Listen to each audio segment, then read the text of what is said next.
নমস্কার বন্ধুরা, তোমরা সবাই কেমন আছো? আশা করছি সবাই খুব ভালো আছো। তো আজকে আবারও আমি একটা নতুন রেসিপি নিয়ে হাজির হয়েছি। বৃষ্টি ভেজা বিকেলে এরকম একটা স্ন্যাক্স যদি চায়ের সঙ্গে থাকে তাহলে আর কি চাই। তো চলো তাহলে রেসিপিটা দেখে নেওয়া যাক। প্রথমে আমি গরম জলে 1 চামচ নুন দিয়ে সয়া চাংস সিদ্ধ করে নেব। সিদ্ধ হয়ে গেলে আমি ঠান্ডা জলে 2 থেকে 3 বার ভালো করে ধুয়ে নিব, তারপরে হাতের সাহায্যে চিপে চিপে তুলে নেব। সবগুলো সয়া চাংস আমি একটা মিক্সিং বাউলের মধ্যে তুলে নেব। তারপরে কিছু গুঁড়ো মশলা অ্যাড করব, যেমন হলুদ গুঁড়ো, নুন, লাল লঙ্কার গুঁড়ো, জিরে গুঁড়ো, ধনে গুঁড়ো। আর দিয়ে দেবো সয়া সস, তার সঙ্গে দিয়ে দেবো কর্নফ্লাওয়ার, আর লাস্টে অ্যাড করব আমি সস, টমেটো সস দিয়ে ভালো করে মিক্স করে নেব। আর দিয়ে দিতে হবে আদা রসুনের পেস্ট, এটা আমি দিতে ভুলে গিয়েছিলাম তাই আমি লাস্টে অ্যাড করছি। সবগুলো উপকরণ ভালো করে মিক্স করে আমি এক সাইডে কিছুক্ষণের জন্য রেখে দেব।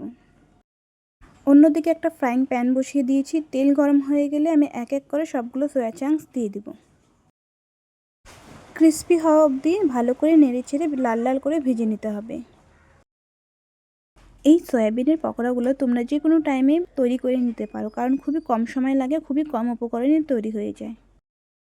আর এই দিকে দেখো বেশ লাল লাল করে ভাজা হয়ে গিয়েছে, এখন আমি তুলে নেব। আমার মতন যারা বেশি ক্রিস্পি খেতে পছন্দ করো তাহলে এটাকে ডবল ফ্রাই করতে পারো। আমি যেমন ডবল ফ্রাই করে নিয়েছি। ডাবল ফ্রাই করার জন্য পকোড়াগুলো কিন্তু বেশ ক্রিস্পি হয়েছিল। এখন আমি আবারও সবগুলো তুলে নিব। রেসিপিটা ভালো লাগলে বাড়িতে অবশ্যই একবার ট্রাই করতে পারো, আশা করছি সবারই খুব ভালো লাগবে। দেখে কিন্তু একবারেই বোঝা যাচ্ছে না যে এটা সয়াবিনের পকোড়া, দেখে মনে হচ্ছে যেন চিকেন পকোড়া। তারপরে আমি টকঝাল মিষ্টি আমের চাটনি ও সসের সঙ্গে সার্ভ করেছি।